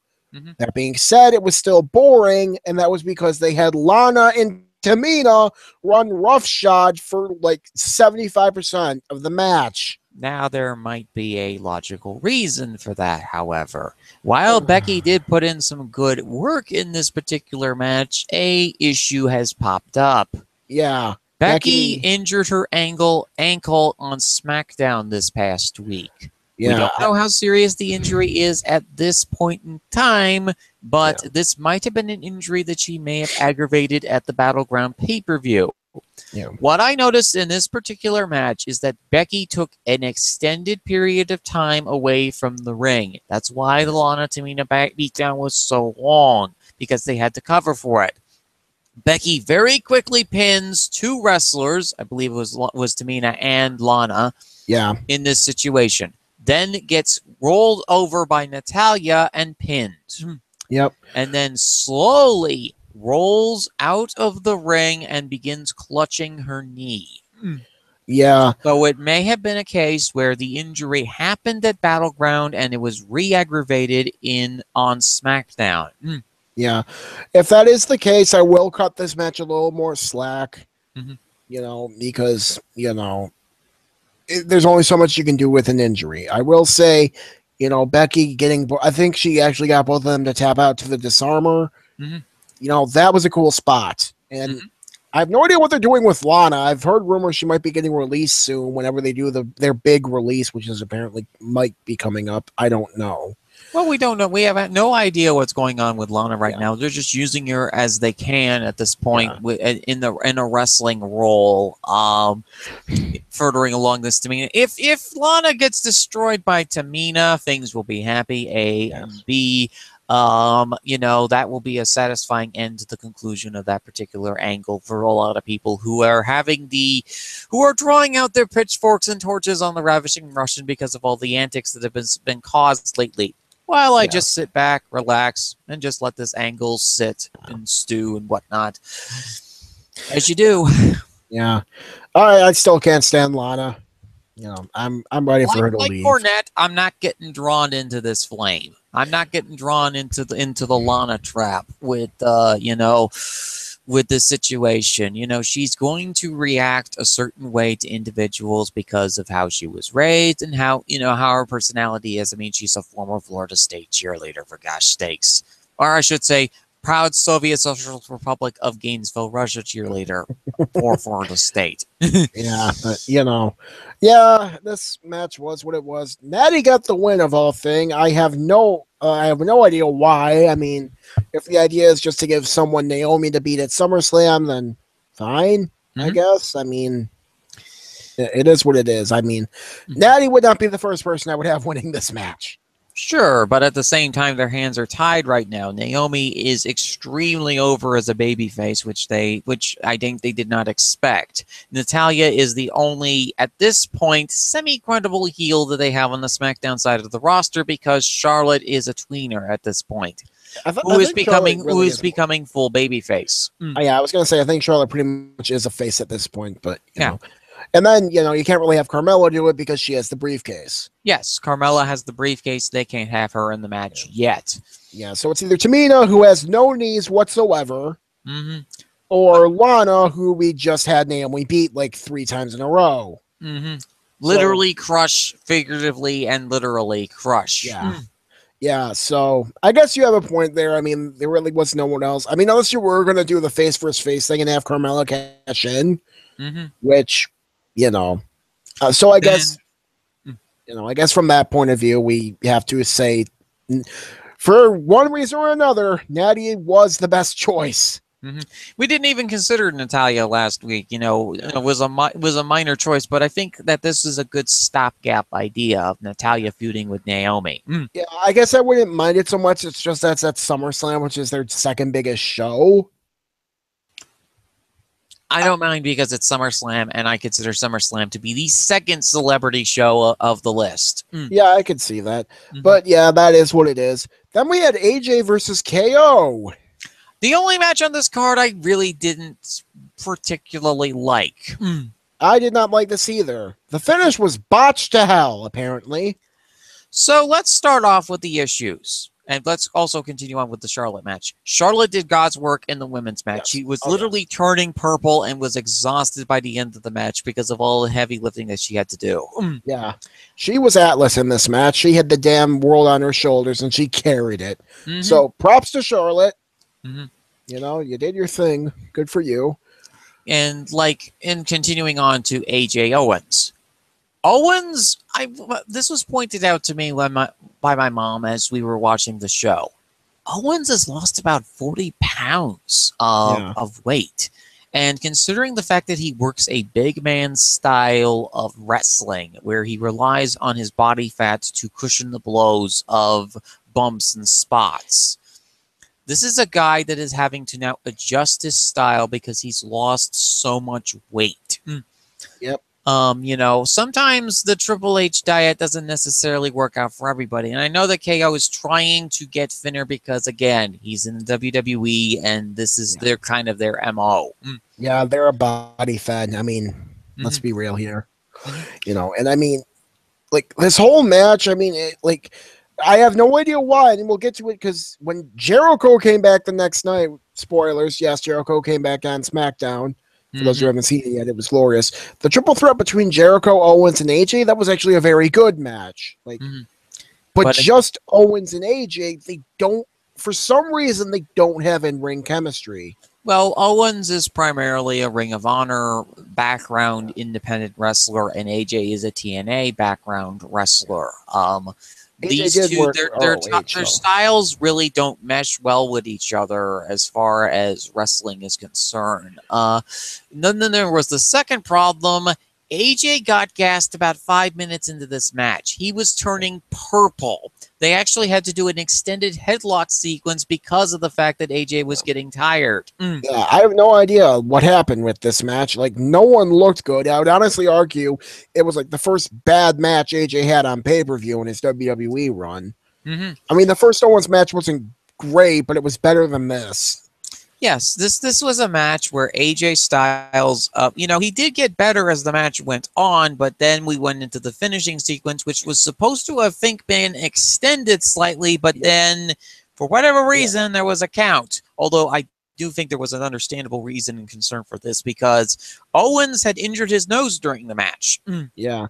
From what I've read, and I read this right before we went on, although this did come from Rover, so, grain of salt, all that. I don't know how accurate it is. Well, two sources, Sean Ross Sapp from Fightful and, of course, the Angry Irishman. They both have talked about this.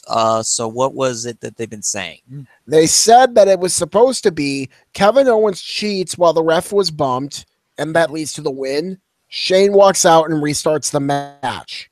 And then AJ wins that and keeps his belt. That does not make any sense in the slightest whatsoever. Look, I don't know. This is just what I've read. I know, but from that does not make any sense whatsoever because KO has not been feuding with Shane very much recently. They've actually they seem to start up angles with Shane, and then they stop the angles with Shane. First it was Rusev, now it's Kevin Owens. Yes, well, the thing with Kevin is it looks like they are making this into an angle because on SmackDown, they had Shane and KO very much interacting with each other, and Kevin Owens being pissed at Shane. Looks like Shane is doing some more jumps at Mania, only this time it'll be with Owens. Oh, well, he was practicing with a helicopter earlier, so... so, from what I can gather, this was supposed to start off the Shane Owens feud. But somehow the finish got botched to hell and back. Kevin Owens won the belt, and then stuff happened on SmackDown we'll get to later. Yeah, I think at this point, well, actually, we'll get to that right now because, well, it ties in with the angle. Chris Jericho returned. It was a great return. Oh, I love that return. Oh, God, Mr. Midlife's back. God. Well, that's why I love him, because it's really like with the Yuji Nagata stuff, it's human. Like, Jericho's acting like it's 1998 again because, for him, things were good in 98. He wants it to be 98 again because that's when he was on top. Yes, it's a total midlife crisis, but, again, it's human. And I kind of like it when I see people who are still enjoyable and not terrible people, but they do have their flaws. It's... Well, he's still angry because why did I make the list? Yes. Loved him. It was great. He put the best segment on Raw in years because Kevin Owens decided to finally destroy Mr. Midlife. Oh, come on. That was oh, come on. Kevin overreacted there. But yes, the segment with Kevin and Jericho was good. I loved when Jericho came back and AJ's like, "What? What'd you do? Put him on the like?" When everyone's like, "Are you trying to cut the line, AJ?" You know, there was a guy at Walmart or Aldi or like some other super center store place who's like, "You tried to jump the line." You know what I did to him? And AJ's like, "What? You put him on the list?" He's like, "No, I punched him in the face and put him in the walls of Jericho." Mm-hmm. I love KO, Mm-hmm. or excuse me, Y2J. He's so good. Mm-hmm. He's funny. He's back. His hair was amazing. Mm-hmm. Like, I have no idea what his hair was, but it was amazing. Mm-hmm. But yes, it was nice to see Jericho back. The triple threat those three had was actually very, very good. Mm-hmm. Again, because Owens didn't have to do all the work, and neither did AJ, because Mr. Midlife was back. Yes, who can still wrestle at least a decent match. Mm-hmm. You know, and I mean, it was a very, very good match. I almost wish this was for the U.S. title at Battleground. I would have enjoyed 2 matches on that card. Mm-hmm. But yes, AJ won his belt back on Tuesday, and he is a 2-time U.S. champ. Mm-hmm. Yeah, so that happened. What was very interesting to see. Like I said, I'm not sure what they're going to be doing with Shane. I think that they're bumbling about with the various different ideas and stipulations and whatnot. You know, if they're continuing with KO Shane, it might continue, or it might continue at the next pay-per-view. Who knows? Yeah.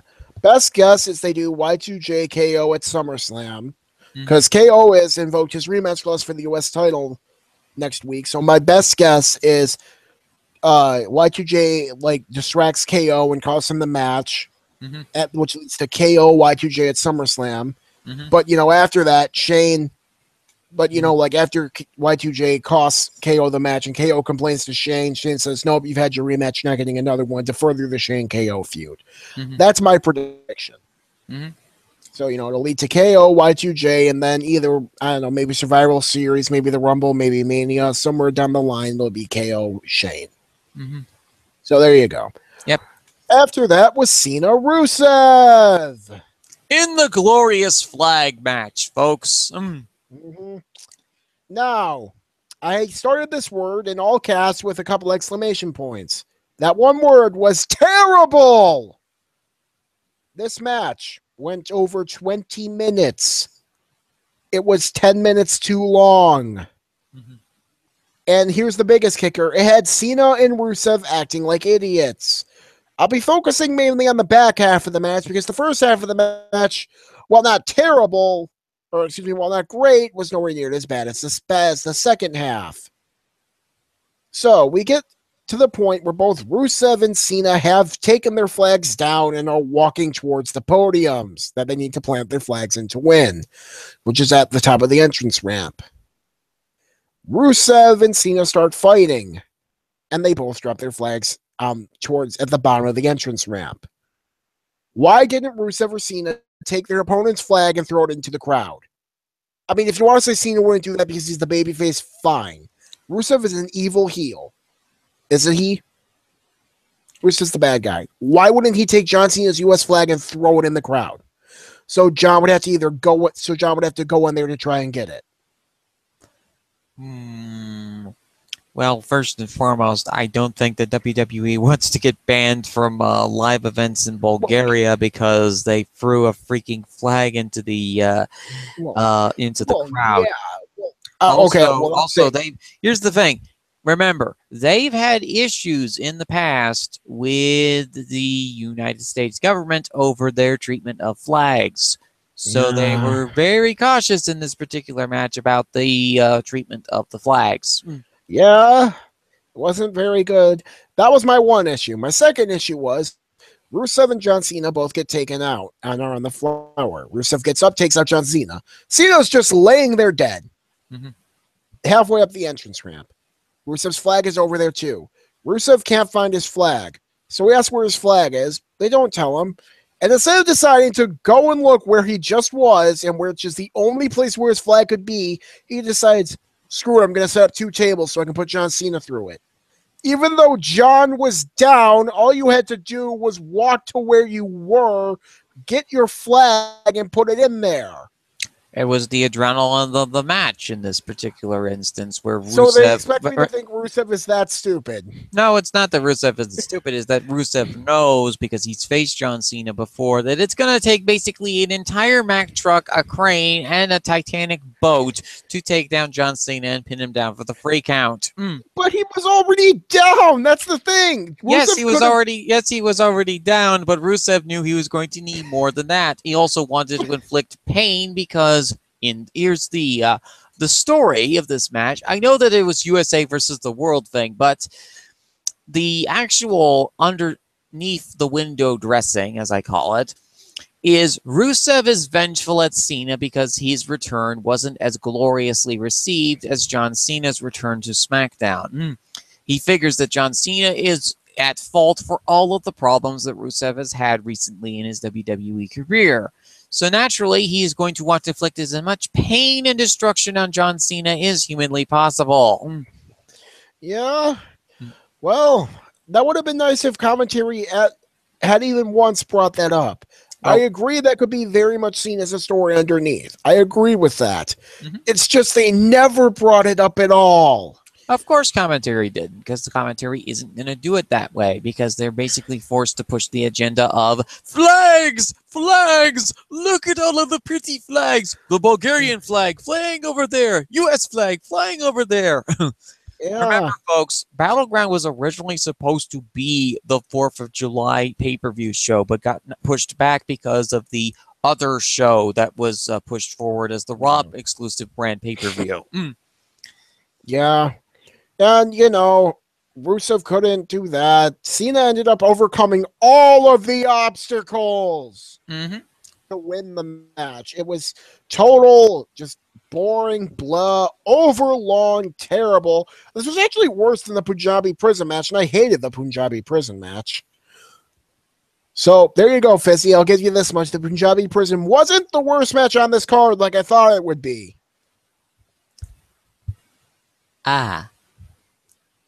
Yeah, Cena Rusev was. So there you go. Okay. Well, this match here was probably my third favorite match on the card, besides the tag match and, of course, the match we will get to, the glorious Punjabi prison match.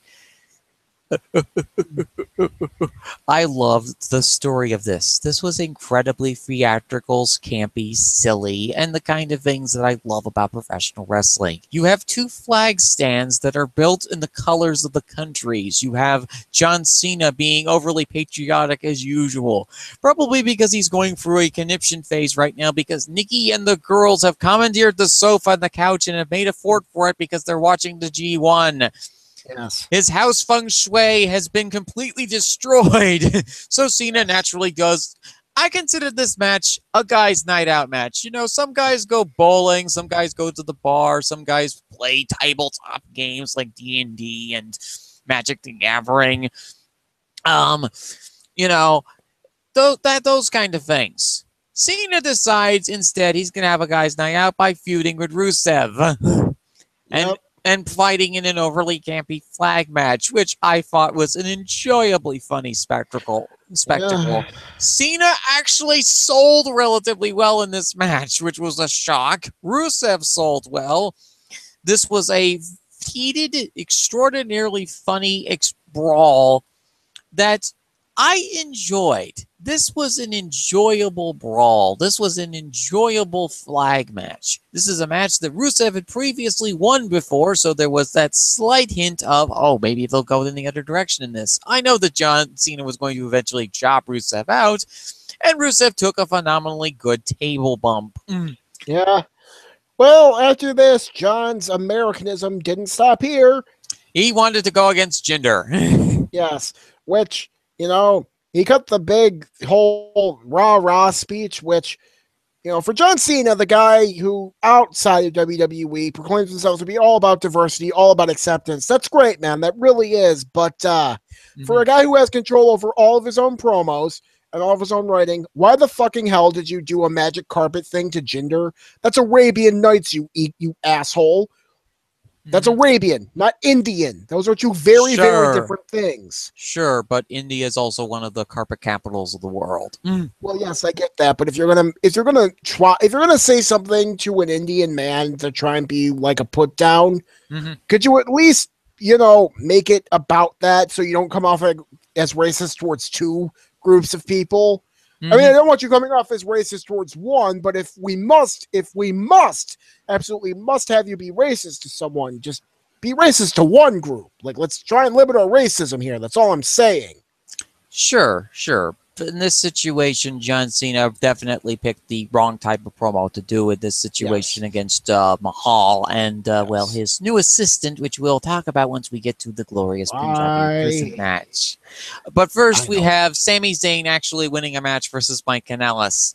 This was actually my second favorite match on this card. I mean, that's only because every other match sucks so much, but, It was a nice, fast sprint after the 20-minute long U.S. flag match, which, again, an enjoyable theatrical spectacle. Yeah. This match, the thing that actually made me like it the most is how Mike Kanellis sold the Helluva Kick like death. Well, did you see how red his chest was after the match? Yeah. Sammy really slapped this guy. Yeah. Well, that Helluva Kick was great. He gets hit by it. He just falls down dead. Yeah, I mean, we can complain about Mike Kanellis' ability as a wrestler, but his ability as a seller is great. Yeah, I was just about to say, for all the crap I gave him last week, I will give him this. The man can sell the Helluva Kick like a champ. So, I don't know how much that's worth to WWE, but there you go, Mike. You did something right. So props to you. You were actually in my second favorite match of the night. Good job on you too, Sammy. I'm sorry you had to be slotted here. And then Jinder Orton. Oh, joy. Sal, you go first. Terrible match. I said Cena Rusev was 10 minutes too long. This was like 20 minutes too long. Like, let me put this like this. And what I am about to say, I say without any hyperbole. I swear I am not exaggerating at all. What I am about to say, 100% sincere and serious. This match felt longer to me than the entire 3 hours of Raw. A 30-minute match, not even 30 minutes, 27 minutes of this slow plotting match was longer than the 3 hours of Raw. That is my summation of this match in terms of an overall thing. Getting into the specifics, the Great Khali returned, which, from what I've heard, is because Jinder isn't doing too good as a draw in India. So the one reason they have given Jinder the belt, they have given Jinder this push, they have given Jinder the sings, and he still can't do that right. And instead of realizing, you know what, maybe we should just stop this push. Maybe we should take this damn belt off of Jinder. Maybe we should end this and end the misery and all of this crap that so many people hate. Instead of deciding to do that, they decide to double down and bring back Khali for Jinder. Because Khali is an actual draw in India. Why? Why, Vince? Why can't you just admit that Jinder is failing? Why can't you accept that your Minute Maid, no-effort person who you decided to make an evil foreign heel so you could sell the market in India is failing? Why can't you accept that? It shouldn't be hard to accept because this is what we all knew would happen. It was bound to fail. This is what happens when you push someone who was mid-card at best up to the upper card and give him your top belt. Your top belt. This is what happens. It is bound to fail. I just don't know. Oh, wow. Well, that's very interesting to hear. So, any other thoughts on this match? Or I feel bad for the Sings. They're doing such good work. I mean, was it Samir Singh, I think, who fell from the Punjabi prison through the announce table? Mm-hmm. Dude sold his ass off for that. He didn't need to do that. Mm-hmm. I wouldn't have taken that bump if I were him. I would have said, screw it. So you know what Samir's saying? The other Singh brother, I'm sorry, I can't remember your name. Singh brothers, you two are great. Mm-hmm. Nothing but respect for you guys. You guys keep doing what you're doing. Mm-hmm.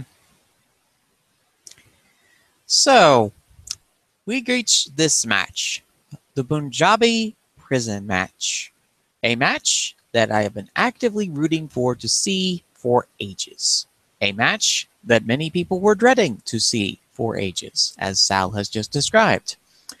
A match that got a ton of flack towards Alex Greenfield, the former head writer of SmackDown, because he was one of the guys who created the Punjabi prison match. This match was a wonderful theatrical spectacle of wrestling. Everything that I like about professional wrestling in a nutshell was displayed in this match. The ginormous structures that contained this match. The cages involved in the match, which involved the 4 doors that could lock after 60 seconds.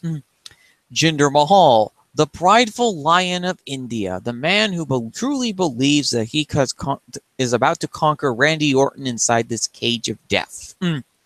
Randy Orton, the man who is vengeful against Jinder Mahal for attempting to harm his family. These two get locked in a cage for a shockingly short 27-minute long cage match. Most cage matches typically go about 60 minutes to about an hour. And for those of you who want true pain and agony when it comes to cage matches, watch any cage match with Triple H in it. That is the true meaning of pain. This was just a short, light walk in the park compared to all of the agonizing cage matches I've had to see him or Shawn Michaels do. This was a 27-minute long cage match. Most cage matches go about 45, to put into context. Sometimes they go an hour because Triple H needs to go into theatrics over his sledgehammer. Continuing on, this match's structure was actually reasonably done. Jinder Mahal controlling some parts of the match, Orton controlling some parts of the match, and each got individual spots to showcase their abilities. From Jinder targeting Orton's shoulder throughout the entirety of the match to make sure that he couldn't climb the cage ropes, to Orton repeatedly beating down Jinder with a kendo stick after Jinder attempted to attack him. The brilliant spot in the middle of the match where the Singh brothers suddenly appear out of thin air under the ring to help Jinder get out of the ring itself was a brilliant tactical move. The story of this match was told excellently, with Jinder trying to take every single shortcut conceivable to try and get an advantage over Randy Orton. Randy Orton, for his part, played a decent babyface role for once, and this was probably his best match in the series with Jinder. The moves were done. It was done in a traditional brawl factor because, again, we need to showcase them as brawlers in this case instead of as technical finesse wrestlers, because that works to both of their strengths. This was classic 80s campy wrestling at its very finest, something that fits Orton's style perfectly given the fact that that age and injuries has taken a ton out of the guy. This match also protected them relatively well. They didn't do anything that was particularly dangerous in this match, which I felt was a major positive. Nobody got really seriously injured in this match apart from Samir Singh taking the bump of all bumps on the announce table, which even then wasn't very far considering that, he didn't do it from the top of the Punjabi prison, just from the middle part.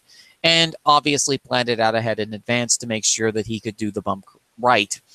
And thankfully, JBL didn't leave his iPhone down there like last time, and so the bump was pulled off excellently. The use of the structure in the cage match was done to as good as you could do it in 2017 WWE, where there was restrictions on blood and excessive amounts of violence. And then the finish, the lovely finish.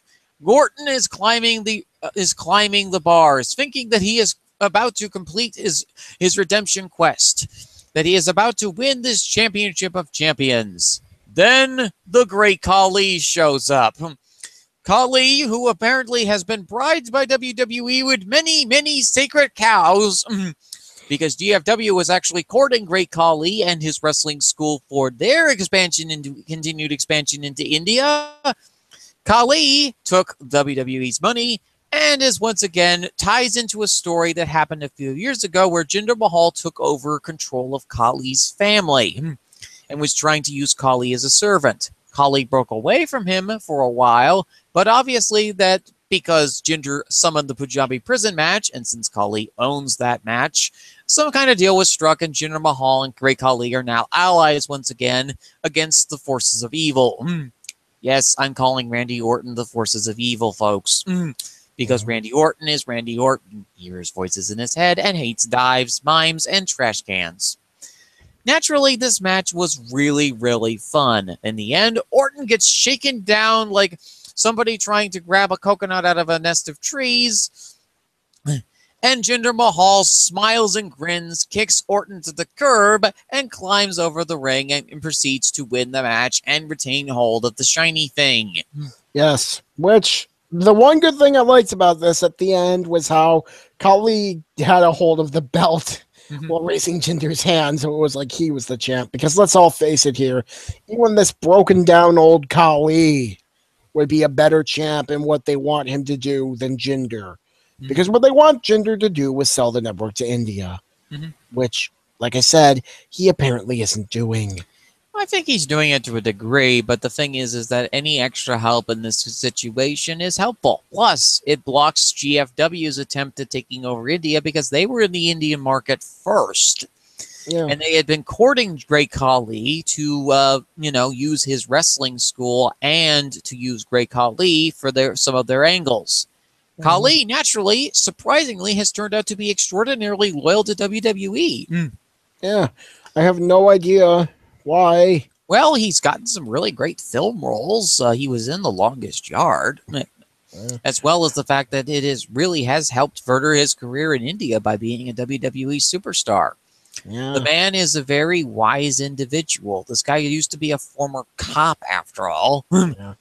How is he a cop? I mean, he like, I know he's big and all, but he can't really. I've heard he can't really move well because this was back in the 90s, 2000s. Oh, okay.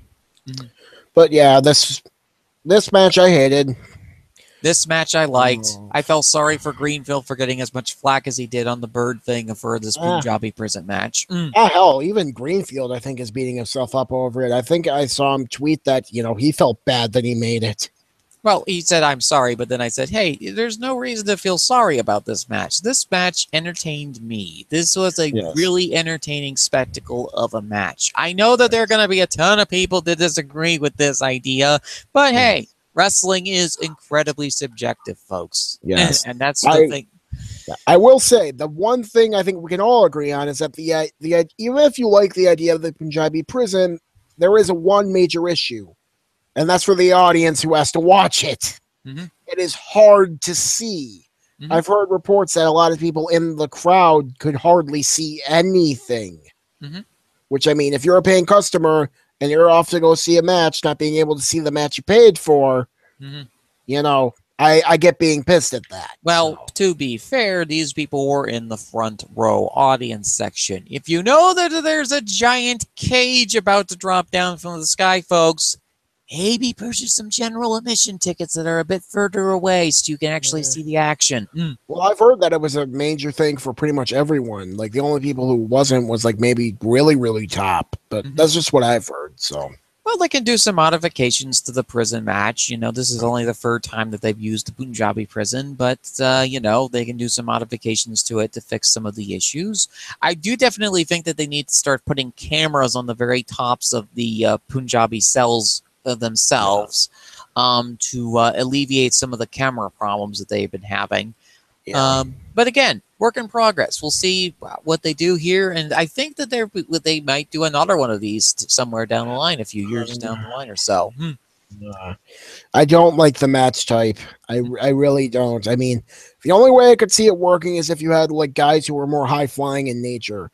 Like, the main issue with this is that this is a match that is very much more designed for high flyers. Guys who are going to take the big bumps and jumps off the top of things, off the top of the cages. Yeah, yet primarily brawlers have been involved in the Punjabi for the entire time. Yeah, that's the issue. You've had Taker, Big Show, Kali, Batista, Jinder, and Orton. Mm-hmm. I honestly think the most high flying out of all of them is the Undertaker. So, Mm-hmm. it seems like a bit of a weird fit for your matches, but that's just me. I know a lot of people hated this match. I'm right there with them. If you did like the match like Fizzy, good for you. I'm glad you guys got something out of it because Lord knows I didn't, and I at least want someone to be able to get something out of it. Mm-hmm. But yes. Yes. SmackDown was good though. We had Naomi and Natalia interacting in the backstage. That's all they did. We had the Lana Tamina getting beaten by Charlotte Becky. Becky seemed to injure her ankle or knee, whatever it was. I've heard it might be a month for how long she's gone. I'm not sure. That's just what I've heard. Mm-hmm. We had the AJ stuff, which we talked about. We had the John Cena stuff, which we talked about, and I think that was it. Mm-hmm. Oh no, we had the Usos attacking the New Day. Yes. And the Revival are still going to sue them for gimmick infringement. Yes, of course they will, but they'll get over it. Mm-hmm. And then on the Raw side, the only thing we didn't really mention is that it's looking like Seth and Dean are challenging for the tag titles, which is when Dean will finally drop the Tsundere Act when they win the tag belts, and he'll fully go and embrace Seth. I'm sorry, Steele. Your one true pairing of Roman and Dean won't happen. It will be Seth and Dean. I'm so sorry. Unless Dean decides to go to the Tommaso Ciampa School of Friendship and maul Seth to death. Mm-hmm. Oh, yeah, fun fact. I told Fizzy this before the show started. After Fale's actions, Tommaso Ciampa is no longer my most hated individual. Fale, congratulations, you bastard. You jumped the line. Although that being said, I've been letting my displeasure of Ciampa be known the past couple days on Twitter. If you've ever seen me on Twitter, follow me on Twitter or whatever, you may have seen a few tweets I tweeted about Mr. Ciampa, some of which are not nice. In fact, as a friend of the show, Crazy Chris, has described my hatred towards Ciampa as legendary. So, and Tommaso Ciampa will still be drinking your tears. Yeah, well, you know what? Him and his one good leg have an ass. It ain't going to be at Brooklyn. It's not like that golden child, Johnny. Johnny will be at Brooklyn, Tommaso. Where will you be? Oh, that's right, hurting at home. Mm-hmm. Who won, Tommaso? Johnny. 1-0. Scoreboard. Bye. And while the continuing vengeance of Tommaso Ciampa versus Sal, this has been episode 21 of Wacky World of Wrestling. Minor note also, last thing we should be covering here is Hakuho won the Sumo Basho, the Nagoya Basho. Following second was Oyama, and the rest of the pack trailed behind. Yeah. Oyama, my God. Seriously, man, what happened to him this Basho? Mm-hmm. Well, the slippery surface was to his benefit. He was one of the heaviest guys in this division, and unlike Gagamaru, who tripped all over the place because of his balance problems, Oyama was able to use the slippery clay to his advantage. Yeah, he's probably going to be, I've heard some people speculate Megashiro 1 Ace, probably. Wouldn't be surprised if he maybe snuck into Komosubi. Maybe. Not sure, though. But yes, total, really happy for Aoyama. Hakuho has 39 tournament wins, which I did check recently, and that's the most all-time at the top division. He has and he also passed the all-time win record, which we mentioned last time. And from what I heard in an interview, he's saying his next goal is to reach 1,000 wins in Makuuchi, which is the top division in sumo. He's at 954. Or 55 or 56, something like that. So he only has a few left to go. So he basically needs to do, let's see. About 3 Zenyu shows. He needs to do about 3 Zenyu shows, which I think might be possible. Or he can at least, do at least 7 tournaments and he'll get to that mark. Oh, yeah, no. He could probably do it in 5, knowing him. So, yeah. That was the end of sumo, and I think that wraps everything up. Yep. That is the wrap for episode 21 of Fizzy's Wacky World of Wrestling. Thank you so much for tuning in on this edition of the show. I had the Iron Man 2 shows today, so I'm thinking that Cage Side Speaks will most likely be happening on Sunday now. So tune in on Sunday when that happens. Our next show is going to be on a different date and time, folks. We are going to be having our show on Thursday because Sal has a few commitments on Friday. Yes, to do. Sorry, guys, I have work. Work and all of its evils. So it'll be Thursday, probably about the same time, I'd say, right? 1 p.m.? Yep, around the same time. And, we'll be doing it by then. And until next time, and we'll let you know if any time changes do occur before the show on the Twitter page. You can follow me on Twitter at Fizzpatrick14, Fizzpatrick14, and you can follow him at Cusmano _ Sal. Yep. If you ever want to see me or hear me, rage about Ciampa, that's who you want to follow at Cusmano _ Sal. So there you go. Yeah, and our plugs for this week are Shooting the Breeze, hosted by Taker's Minion and Mr. Dr. Senju. Two Guys, One Sport by Crazy Chris 576 and Curtain Jerker. Last week they had a 2 hour and 59-minute long show because they had a guest on that week, W.O.R. Duke, who's been on Speaks before. It's a very interesting listen to see these three go at it, segment by segment, talking about independent wrestling. Nova Pro, I believe it was, from Virginia, and also talking about the G1 and WWE related things. They're going to have a lot of words about Battleground, and they will be much less kinder than me. Yes. They might be as negative as me, maybe even harsher than me. I don't know. And as always, support the affiliated podcast, Wednesday Night Shooting, Not Your Demographic, and Rodeo Radio. And we will be having Cage Side Speaks. I will be having Cage Side Speaks this weekend, talking about WWE Battleground. Yep. So we'll see you then, folks. Yeah, I think Big Money Drew had his show too, but that's about the last plug. So,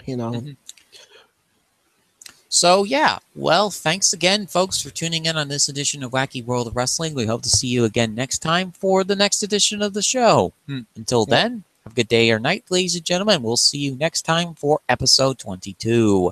Don't know what we're going to be covering next week. We'll make it another medley, I guess. Why not? Yeah, got some G1, Raw, SmackDown, maybe TNA. Who knows? Anyway, see you guys. See ya.